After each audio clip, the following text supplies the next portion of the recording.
It is March of 2024, and we're going to be discussing in brief the late Napoleon Hill of the book and many books and many writings, the content that he left behind, Think and Grow Rich especially, was a game changer for millions upon planet Earth. Not just in the business world, but all aspects, categories, and subjects and topics of life. On November 8th, 1970, at the age of 87 years old, the great Napoleon Hill had passed. But his spirit still remains. He was a man who had very little education, as some may not know, third grade education. But he knew some of the greats. Andrew Carnegie was the main influence in Mr. Hill's life. He also knew Henry Ford and his wife, and often speaks about them in his teachings. But without further ado, let us hear some of the precious absolute truths that I believe all are based on God's Word, the Holy Scriptures. Because just before we start, I must say this. When you look at the law of attraction, and you look at all the things that this man and many great others discussed and found out, even the contemporaries of the day, the great Dr. Myron Golden, who is still with us today, 2024. Also the great Bishop Wayne Malcolm, the marketplace teacher. For we are living surely in the days that Daniel prophesied in the Old Testament. The days when we're going to be running to and fro. Busy, surely running to and fro. And knowledge will have increased. It has exponentially exploded.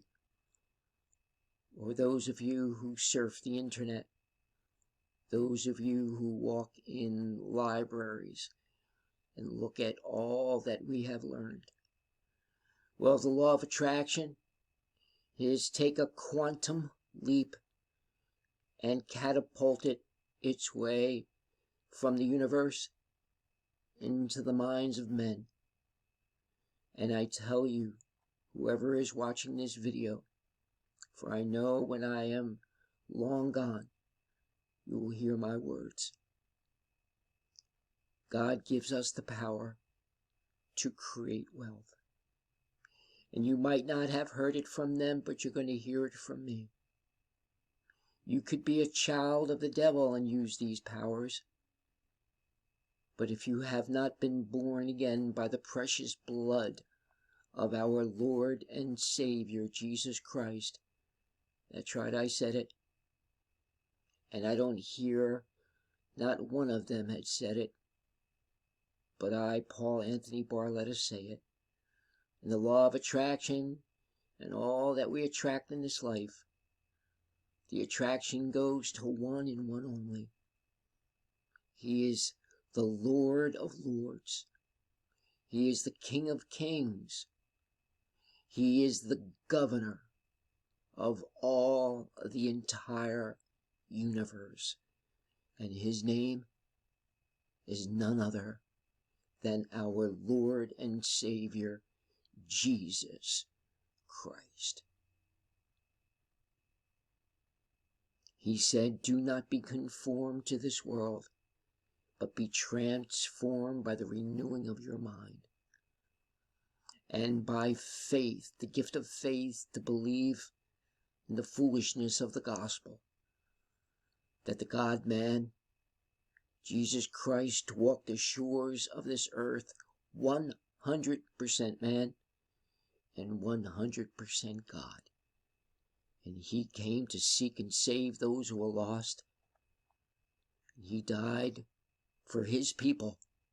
He did not die for the whole world, but only of the world of the godly, not the ungodly. And he is a great warrior, for every one that he died for will go to paradise for everlasting. Now let's see what our Napoleon Hill will teach us. Belief is truly a magic word, because it is the beginning of all successes. It is the very foundation of civilization. It is the one quality you must develop before you can make use of the great master key to success. To be successful, you must become a person with a great capacity for belief, and the place to start believing is with yourself. You should begin by recognizing that you were born with the privilege of complete control over your own mind. You should also recognize that by the application of the master key to success, which I am passing on to you through these visits, you can take full possession of your mind and make it yield you whatever you demand in life. Observe, I use the word demand, not beg. The Creator never intended for you to beg for anything. If he had, he would not have blessed you with full control over your own mind. If your life is not what you want it to be, you can change it. As a matter of fact, you can do anything within reason that you desire to do if you embrace the principle of applied faith and keep it directed to the attainment of the things you want and off the things you do not want. I should know what I'm talking about because I was handicapped at birth by the four horsemen which keep most people in bondage all the days of their lives: poverty, fear, illiteracy, and superstition. Theoretically, I had not the slightest foundation for hope that I could ever escape the influences of these four curses. But I did escape, and now I am devoting my entire life to helping other people to gain deliverance from these four basic enemies of mankind. I have discovered the master key which gives one deliverance from all the evils one does not want and opens wide the gateway to the riches which the Creator intended every person to enjoy on this earth. Applied faith is the only means by which the master key can be appropriated and used. Therefore, I give you these instructions through which you may create a mental attitude which is favorable for the expression of faith. 1. Know what you want and believe that you can and will get it. 2. Give expressions of gratitude many times daily for having received that which you want, even before you actually get physical possession of it. Possession starts first in the mind. Please remember this. 3rd, keep your mind open for hunches from within. And when you are inspired to action, do not wait, but move on your own personal initiative at once. Remember, there can be no application of applied faith without action.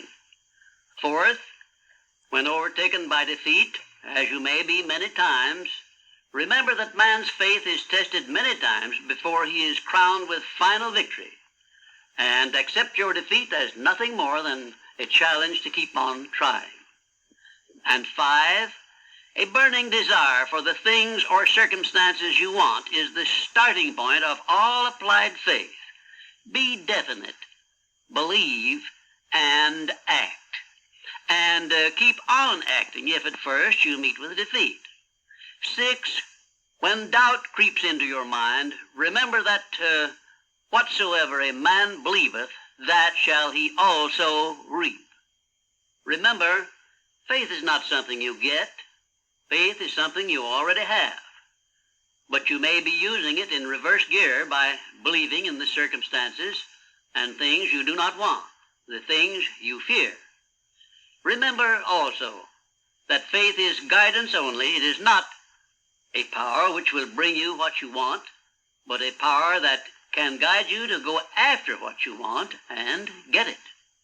Remember, too, that your faith is limited only by your own capacity to believe. You can do whatever you make up your mind to do. I believed I could give the world a practical philosophy of success which would free men and women from their fears and limitations. I stood firmly back of that belief through 20-odd years of effort, and saw my belief give freedom to millions of people. Do the thing, said Emerson, and you shall have the power. May I paraphrase this great truth by saying, believe, and you shall receive.